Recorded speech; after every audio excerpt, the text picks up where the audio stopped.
Harry Potter and the Sorcerer's Stone, Chapter 1, The Boy Who Lived. Mr. and Mrs. Dursley of number 4 Privet Drive were proud to say that they were perfectly normal, thank you very much. They were the last people you'd expect to be involved in anything strange or mysterious, because they just didn't hold with such nonsense. Mr. Dursley was the director of a firm called Grunnings, which made drills. He was a big, beefy man with hardly any neck, although he did have a very large mustache. Mrs. Dursley was thin and blonde and had nearly twice the usual amount of neck, which came in very useful as she spent so much of her time craning over garden fences, spying on the neighbors. The Dursleys had a small son called Dudley, and in their opinion there was no finer boy anywhere.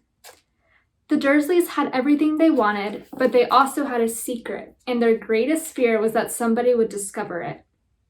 They didn't think they could bear it if anyone found out about the Potters. Mrs. Potter was Mrs. Dursley's sister, but they hadn't met for several years. In fact, Mrs. Dursley pretended she didn't have a sister because her sister and her good-for-nothing husband were as un-Dursleyish as it was possible to be. The Dursleys shuddered to think what the neighbors would say if the Potters arrived in the street. The Dursleys knew that the Potters had a small son, too, but they had never even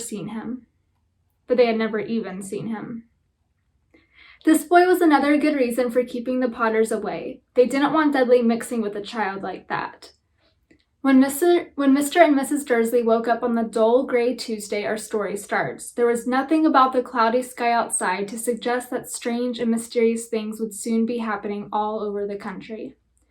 Mr. Dursley hummed as he picked out his most boring tie for work, and Mrs. Dursley gossiped away happily as she wrestled a screaming Dudley into his high chair. None of them noticed a large tawny owl flutter past the window.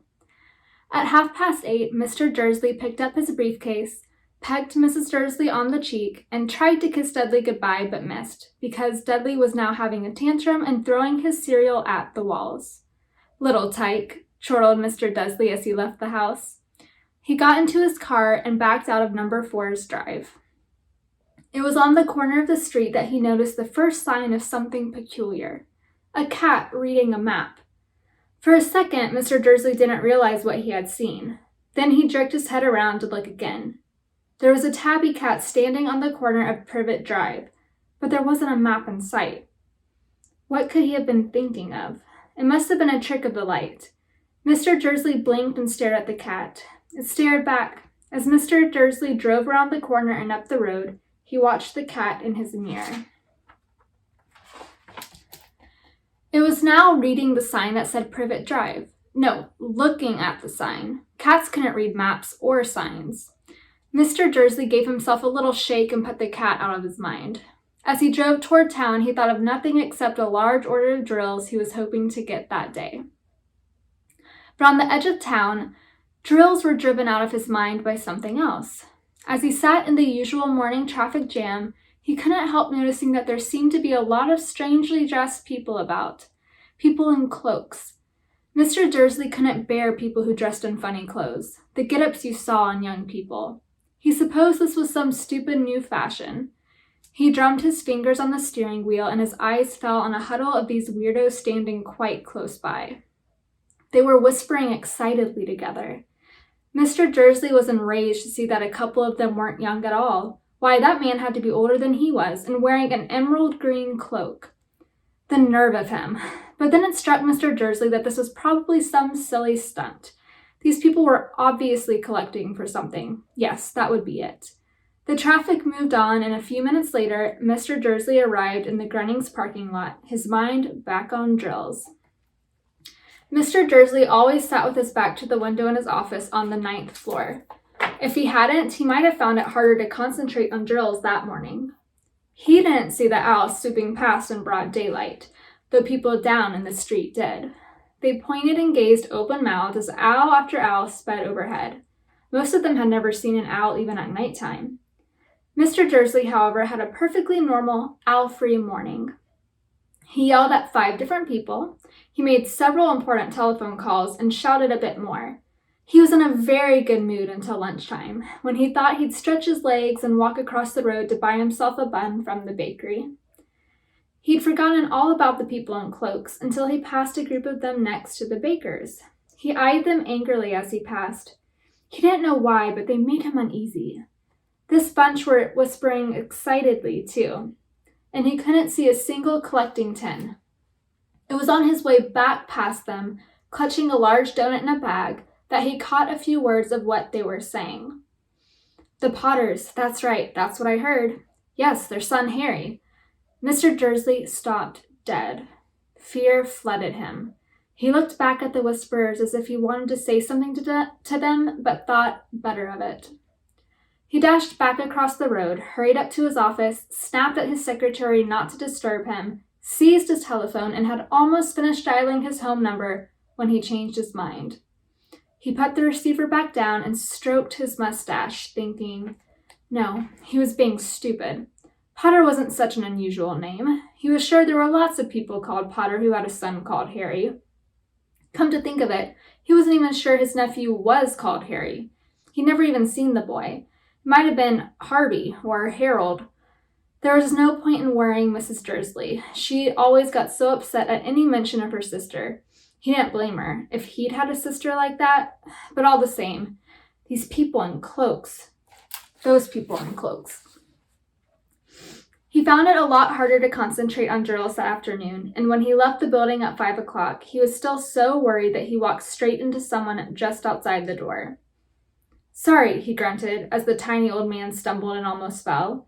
It was a few seconds before Mr. Dursley realized that the man was wearing a violet cloak.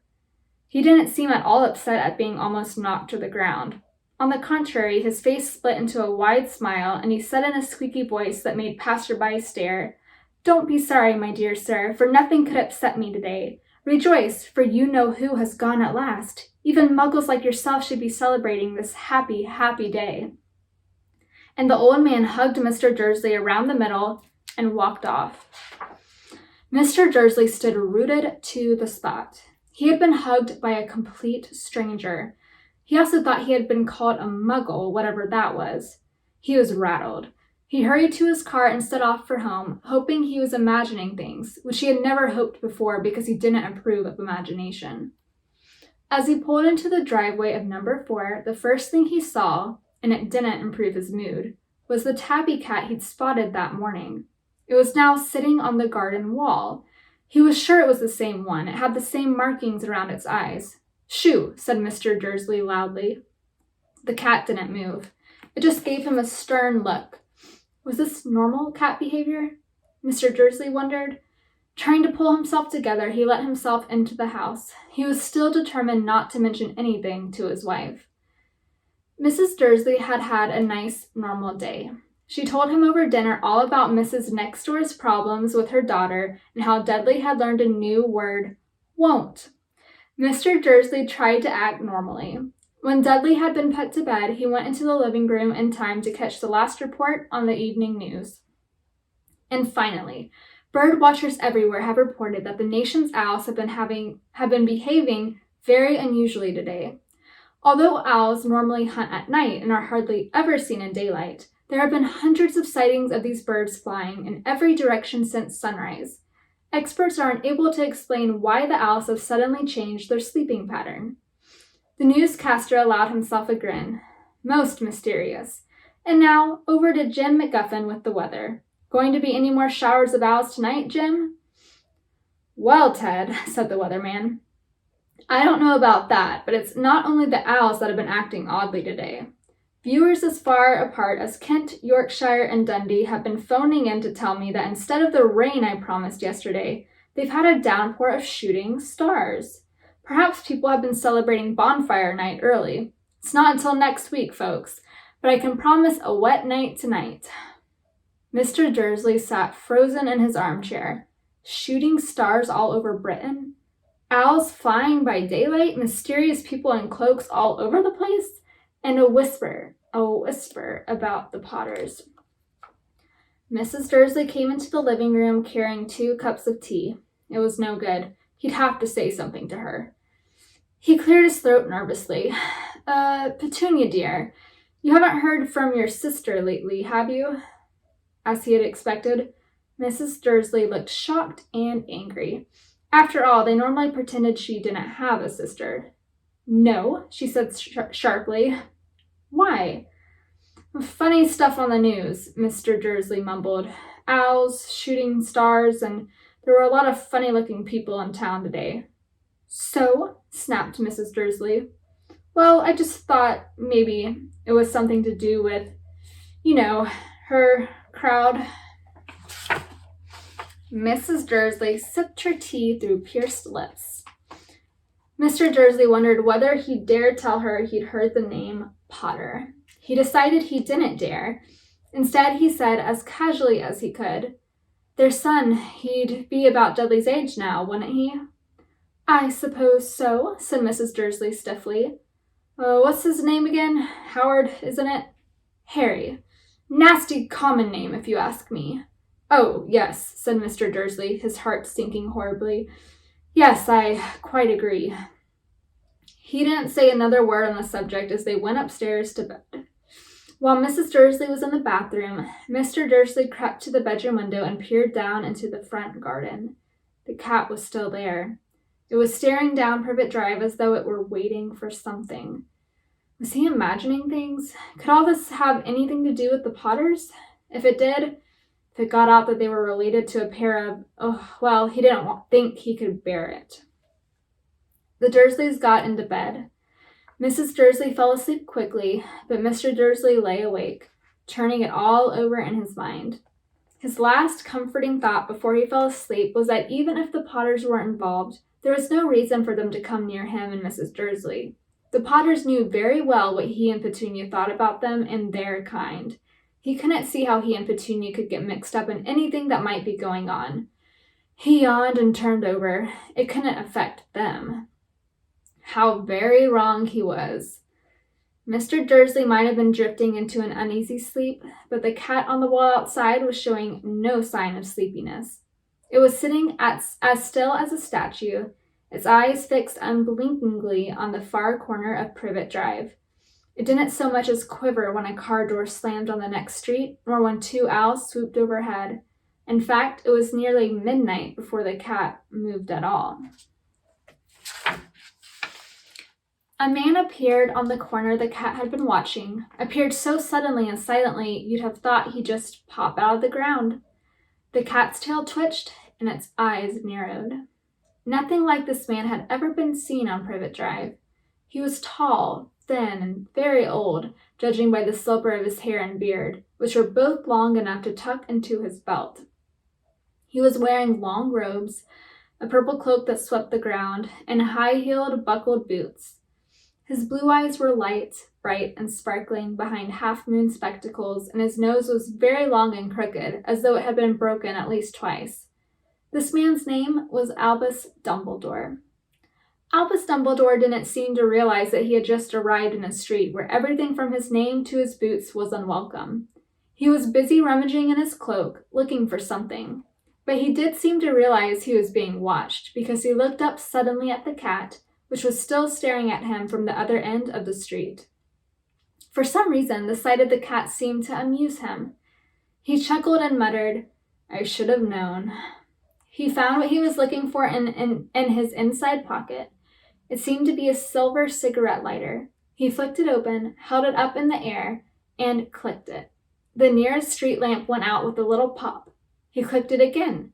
The next lamp flickered into darkness. 12 times he clicked the putt outer, until the only lights left on the whole street were 2 tiny pinpricks in the distance, which were the eyes of the cat watching him. If anyone looked out of their window now, even beady-eyed Mrs. Dursley, they wouldn't be able to see anything that was happening down on the pavement. Dumbledore slipped the putt outer back inside his cloak and set off down the street toward number 4, where he sat down on the wall next to the cat. He didn't look at it, but after a moment he spoke to it. "Fancy seeing you here, Professor McGonagall." He turned to smile at the tabby, but it had gone. Instead, he was smiling at a rather severe-looking woman who was wearing square glasses exactly the shape of the markings the cat had had around its eyes. She, too, was wearing a cloak, an emerald one. Her black hair was drawn into a tight bun. She looked distinctly ruffled. "How did you know it was me?" she asked. "My dear Professor, I've never seen a cat sit so stiffly." "You'd be stiff if you'd been sitting on a brick wall all day," said Professor McGonagall. "All day, when you could have been celebrating. I must have passed a dozen feasts and parties on my way here." Professor McGonagall sniffed angrily. "Oh, yes, everyone's celebrating all right," she said impatiently. "You'd think they'd be a bit more careful, but no. Even the Muggles have noticed something going on. It was on their news." She jerked her head back at the Dursleys' dark living room window. "I heard it. Flocks of owls, shooting stars. Well, they're not completely stupid. They were bound to notice something. Shooting stars down in Kent. I'll bet that was Daedalus Diggle. He never had much sense." "You can't blame them," said Dumbledore gently. "We've had precious little to celebrate for 11 years. "I know that," said Professor McGonagall irritably, "but that's no reason to lose our heads. People are being downright careless, out on the streets in broad daylight, not even dressed in Muggle clothes, swapping rumors." She threw a sharp sideways glance at Dumbledore here, as though hoping he was going to tell her something. But he didn't, so she went on. "A fine thing it would be if, on the very day you-know-who seems to have disappeared at last, the Muggles found out about us all. I suppose he really has gone, Dumbledore." "It certainly seems so," said Dumbledore. "We have much to be thankful for. Would you care for a lemon drop?" "A what?" "A lemon drop. They're a kind of Muggle sweet I'm rather fond of." "No, thank you," said Professor McGonagall coldly, as though she didn't think this was the moment for lemon drops. "As I say, even if you-know-who has gone, my dear Professor, surely a sensible person like yourself can call him by his name. All this you-know-who nonsense. For 11 years I've been trying to persuade people to call him by his proper name, Voldemort." Professor McGonagall flinched, but Dumbledore, who was unsticking 2 lemon drops, seemed not to notice. "It all gets so confusing if we keep saying you-know-who. I've never seen any reason to be frightened of saying Voldemort's name." "I know you haven't," said Professor McGonagall, sounding half exasperated, half admiring. "But you're different. Everyone knows you're the only one you know, all right, Voldemort was frightened of." "You flatter me," said Dumbledore calmly. "Voldemort had powers I will never have. Only because you're too, well, noble to use them." "It's lucky it's dark. I haven't blushed so much since Madame Pomfrey told me she liked my new earmuffs." Professor McGonagall shot a sharp look at Dumbledore and said, "The owls are nothing next to the rumors that are flying around. You know what everyone's saying? About why he's disappeared? About what finally stopped him?" It seemed that Professor McGonagall had reached the point she was most anxious to discuss, the real reason she had been waiting on a cold, hard wall all day, for neither as a cat nor as a woman had she fixed Dumbledore with such a piercing stare as she did now. It was plain that whatever everyone was saying, she was not going to believe it until Dumbledore told her it was true. Dumbledore, however, was choosing another lemon drop and did not answer. "What they're saying," she pressed on, "is that last night Voldemort turned up in Godric's Hollow. He went to find the Potters. The rumor is that Lily and James Potter that they're dead." Dumbledore bowed his head. Professor McGonagall gasped. "Lily and James, I can't believe it. I didn't want to believe it. Oh, Albus." Dumbledore reached out and patted her on the shoulder. I know, he said heavily. Professor McGonagall's voice trembled as she went on. "That's not all. They're saying he tried to kill the Potter's son, Harry, but he couldn't. He couldn't kill that little boy. No one knows why or how, but they're saying that when he couldn't kill Harry Potter, Voldemort's power somehow broke, and that's why he's gone." Dumbledore nodded glumly. It's It's true, faltered Professor McGonagall. After all he's done, all the people he's killed, he couldn't kill a little boy? It's just astounding, of all the things to stop him. But how in the name of heaven did Harry survive? We can only guess, said Dumbledore. We may never know.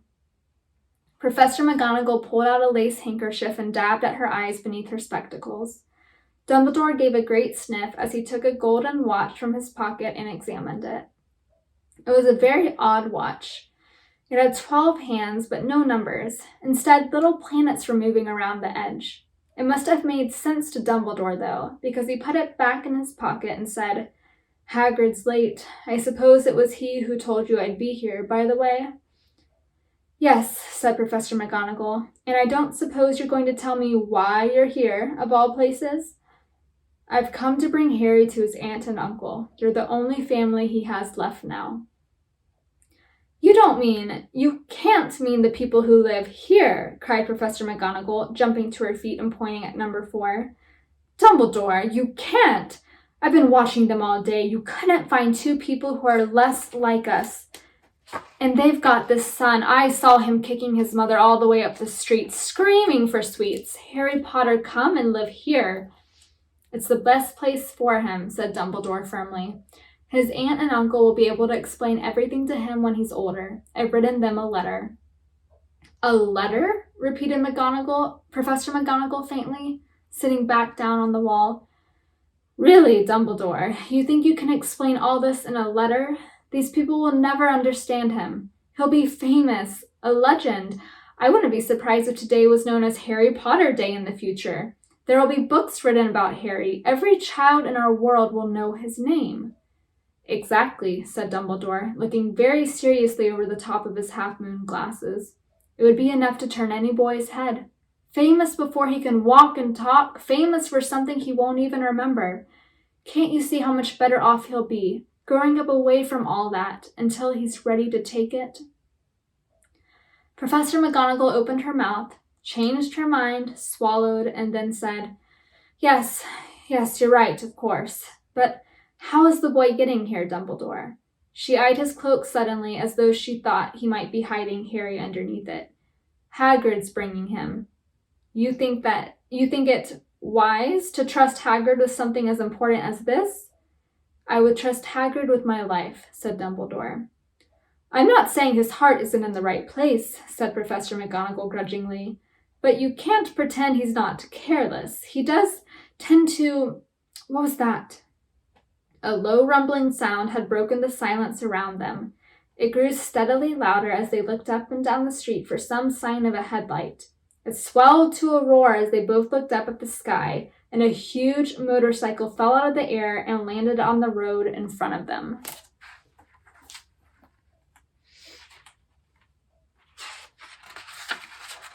If the motorcycle was huge, it was nothing to the man sitting astride it. He was almost twice as tall as a normal man and at least 5 times as wide. He looked simply too big to be allowed, and so wild. Long tangles of bushy black hair and beard hid most of his face. He had hands the size of trash can lids, and his feet in their leather boots were like baby dolphins. In his vast, muscular arms, he was holding a bundle of blankets. Hagrid, said Dumbledore, sounding relieved. At last. And where did you get that motorcycle? Borrowed it, Professor Dumbledore, sir, said the giant, climbing carefully off the motorcycle as he spoke. Young Sirius Black lent it to me. I've got him, sir. No problems, were there? No, sir. House was almost destroyed, but I got him out all right before the muggles started swarming around. He fell asleep as he fell asleep as we was flying over Bristol. Dumbledore and Professor McGonagall bent forward over the bundle of blankets. Inside, just visible, was a baby boy fast asleep. Under a tuft of jet black hair over his forehead, they could see a curiously shaped cut like a bolt of lightning. Is that where? Whispered Professor McGonagall. Yes, said Dumbledore. He'll have that scar forever. Couldn't you do something about it, Dumbledore? Even if I could, I wouldn't. Scars can come in handy. I have one myself above my left knee that is a perfect map of the London Underground. Well, give him here, Hagrid. We'd better get this over with. Dumbledore took Harry in his arms and turned toward the Dursleys' house. Could I say goodbye to him, sir? Asked Hagrid. He bent his great, shaggy head over Harry and gave him what must have been a very scratchy, whiskery kiss. Then, suddenly, Hagrid let out a howl like a wounded dog. Shh! Hissed Professor McGonagall. You'll wake the muggles. Sorry, sobbed Hagrid, taking out a large, spotted handkerchief and burying his face in it. But I can't stand it. Lily and James dead, and poor little Harry off to live with muggles. Yes, it's all very sad, but get a grip on yourself, Hagrid, or we'll be found, Professor McGonagall whispered, patting Hagrid gingerly on the arm as Dumbledore stepped over the low garden wall and walked to the front door. He laid Harry gently on the doorstep, took a letter out of his cloak, tucked it inside Harry's blankets, and then came back to the other two. For a full minute, the three of them stood and looked at the little bundle. Hagrid's shoulders shook. Professor McGonagall blinked furiously, and the twinkling light that usually shone from Dumbledore's eyes seemed to have gone out. Well, said Dumbledore finally, that's that. We've no business staying here. We may as well go and join the celebrations. Yeah, said Hagrid in a very muffled voice. I'd best get this bike away. Good night, Professor McGonagall. Professor Dumbledore, sir. Wiping his streaming eyes on his jacket sleeve, Hagrid swung himself onto the motorcycle and kicked the engine into life. With a roar, it rose into the air and off into the night. I shall see you soon, I expect, Professor McGonagall, said Dumbledore, nodding to her. Professor McGonagall blew her nose in reply. Dumbledore turned and walked back down the street. On the corner, he stopped and took out the silver put-outer. He clicked it once, and 12 balls of light sped back to their street lamp so that Privet Drive glowed suddenly orange and he could make out a tabby cat slinking around the corner at the other end of the street. He could just see the bundle of blankets on the step of number 4. Good luck, Harry, he murmured. He turned on his heel, and with a swish of his cloak, he was gone. A breeze ruffled the neat edges of Privet Drive, which lay silent and tidy under the inky sky, the very last place you would expect astonishing things to happen. Harry Potter rolled over inside his blankets without waking up. One small hand closed on the letter beside him, and he slept on, not knowing he was special, not knowing he was famous, not knowing he would be woken in a few hours' time by Mrs. Dursley's scream as she opened the front door to put out the milk bottles, nor that he would spend the next few weeks being prodded and pinched by his cousin Dudley. He couldn't know that at this very moment, people meeting in secret all over the country were holding up their glasses and saying in hushed voices, "To Harry Potter, the boy who lived."